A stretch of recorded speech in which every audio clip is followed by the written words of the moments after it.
মধ্য দিয়ে চালিত সকলকে স্বাগত।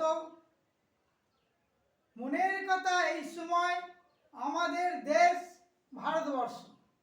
এর আগের পর্বে প্রথম দ্বিতীয় পর্বে ভারত সম্বন্ধে বলেছি, তবুও বলি ভারতীয়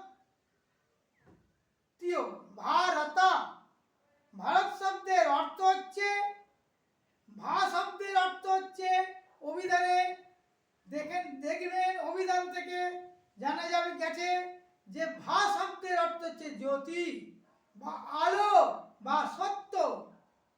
রত মানে বিচরণ করেন, রত থাকা, যিনি সত্যে বিচরণ রত থাকেন, সত্য নিয়ে চলেন, আলোর মধ্যে চলেন। আমরা তো সব অন্ধকারের মানুষ হয়ে গেছি ভারতে বাস করে, কিন্তু আলোর পথে যেতে হবে, জ্যোতির পথে যেতে হবে, কিন্তু তবেই আমরা ভারতীয় বলবো। আমি একজন মনের প্রাণে সত্যে বিচরণ করে থাকি, সত্য ছাড়া আমি কিছু বুঝি না। আমরা যেই চির সত্য স্বরূপানন্দ, শুধু নামে কিছু আসে মানে কাজে চাই। তাহলে সেই সত্যই হচ্ছে ধর্ম, ধর্মই ধর্ম। জানতে পারবেন ধর্ম প্রসঙ্গে যখন বলবো। এর আগে বলা হয়েছে ভারতবর্ষকে বিশেষ করে দুটো নিয়ম মেনে চলতে হবে, সত্যে বিচরণ করে চলতে হবে, সত্যের পূজারী হতে হবে, আর বৈদিক ধর্ম মতে আমাদের 4টে আশ্রমের অন্তর্গত হতে হবে। বাল্য জীবন, শৈশবকাল থেকে বাল্য জীবন পড়াশোনা করতে হবে, ব্রহ্মচর্য। তারপরে যেতে হবে, যদি মনে করি গারস্থে যাব, গারস্থ আশ্রম, তাতে ফিরে এসে 60 বছর বয়স্ক হয়ে গেলি আমরা বানপ্রস্থ থেকে সন্ন্যাসে যাব। এই হচ্ছে 4টে আশ্রমের অন্তর্গত। ব্রহ্মচর্য চাই, ব্রহ্মচর্য নাহলে কিচ্ছু হবে না। আমাদের 4টে আশ্রম, 3টি আশ্রমকে বাঁচিয়ে রাখবে ব্রহ্মচর্য। ভিত, 4টে দেয়ালের ভিত যদি না থাকে, নড়বড়ে হয়ে যায়, দেয়াল ভেঙে পড়ে যাবে, দেয়ালের সাথে সাথে ছাতও যাবে ভেঙে। কিন্তু আমাদের ব্রহ্মচর্য অতি অবশ্যই পালন করতে হবে, করে আমরা গারস্থ জীবনে যাব বা সরাসরি আমরা সন্ন্যাস জীবন যেতে পারি। যাই হোক, বিশেষ কিছু বলবো না, সময় সংক্ষিপ্ত, তবু বলবো ভারতবর্ষকে জানতে গেলে বিবেকানন্দ পড়ুন, জানুন, বুঝুন, করুন, মেনে চলুন। হ্যাঁ, আমি এর আগে আমাদের দেশ ভৌগোলিক সম্বন্ধে বলেছি, তবু কিছু বাকি আছে বেশ, তার ভৌগোলিক সীমানা এখন বলবো। আমরা আগে বলেছি, হ্যাঁ, তার চারদিকে এখন পর্বতের সীমানা নিয়ে বলবো। হ্যাঁ, ভৌগোলিক বিচ্ছিন্নতা এবং সাংস্কৃতিক যে বিচ্ছিন্নতা হেতু হয়নি, তাহলে ভারতবর্ষ এমন এক ভৌগোলিক বিচ্ছিন্নতা, এই ভৌগোলিক বিচ্ছিন্নতা তার সাংস্কৃতিক বিচ্ছিন্নতার হেতু হয়নি। ভারতে স্বতন্ত্র সুনির্দিষ্ট সাংস্কৃতিক জন্ম হলেও তা বহু জাতি ও বহু ধর্মমতের সমন্বয়ের মধ্যে দিয়ে গড়ে উঠেছে বা ঘটেছে, বিচ্ছিন্নতার মধ্য দিয়ে নয়। পর্বতের সীমানা নিয়ে বলছি এখন, সময় সংক্ষিপ্ত।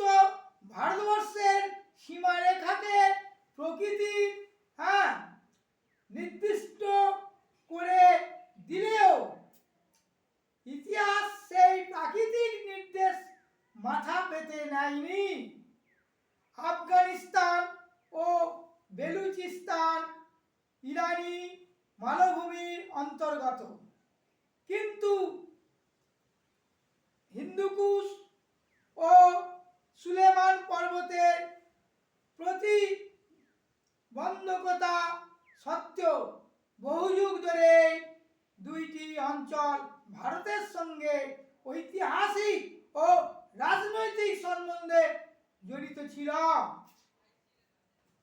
এমনকি ভারত বিভক্ত হওয়ার পূর্বে পর্যন্ত বেলুচিস্তান ভারত মহাদেশের অংশ ছিল। আজ সে পাকিস্তানের অন্তর্ভুক্ত হয়েছে। আরাকান পর্বত বাংলা, আসাম থেকে ব্রহ্মদেশকে পৃথক করে রেখেছে, কিন্তু এই ব্রহ্মদেশ ব্রিটিশ শাসনকালে ভারতবর্ষের অন্তর্ভুক্ত ছিল। আন্দামান নিকোবর দ্বীপপুঞ্জ, লাক্ষাদ্বীপ, সিঙ্গল, মালাদ্বীপ বহুবার ভারতীয় রাষ্ট্র শাসনিক ব্যবস্থার অন্তর্ভুক্ত হয়েছে। আজও সিঙ্গল ব্যতীত অন্য সকলে ভারতের অবিচ্ছিন্ন অংশ। ভারতবর্ষে বাস করব, ভারতবর্ষকে জানবো না, এ কখনো হতে পারে না। হ্যাঁ, ভারতীয় নাগরিক, ইন্ডিয়ান সিটিজেন আমরা, কিন্তু ভারতবর্ষকে জানবো না। আর ভারতের সংবিধান জানবো, এর আগে আলোচনা করেছি। হ্যাঁ, সময় সংক্ষিপ্ত, এখানেই শেষ করতে হয়। হ্যাঁ, এরপরে ভারতবর্ষ সম্বন্ধে আরো কিছু জানতে পারবেন। ভারত কথা মধ্য দিয়ে ভারত কথা বলে দিয়েছি, যারা আগে শুনেছেন। হ্যাঁ, আর কিছু বলার নেই। হ্যাঁ, অল্পতে চাললাম। হ্যাঁ, আমরা কথা গানে আছে, খেলবো হোলি রং দেব না, তাই কখনই হয়। হ্যাঁ, তাই ভারতবর্ষে বাস করব, ভারতের সংবিধান জানবো না, ভারতের যে ভৌগোলিক সীমানা জানবো না, ভারতবর্ষের যে আদর্শ জানবো না। বা ভারতের আদর্শ জানতে গেলে শাশ্বত ভারত স্বামীজিকে জানুন, স্বামী বিবেকানন্দকে পড়ুন, যে ভারতবর্ষকে বেশি ভালোবেসে ভগিনী নিবেদিতা এসেছিলেন। ভারতের শেষ শতদল ভারতবর্ষ। হ্যাঁ, আমরা মাদার টেরেসাকে নিয়ে মাতামাতি করি, অর্থ ভগিনী নিবেদিতাকে নিয়ে মাতামাতি করি না। উনি এসেছিলেন ধর্মান্তর করতে।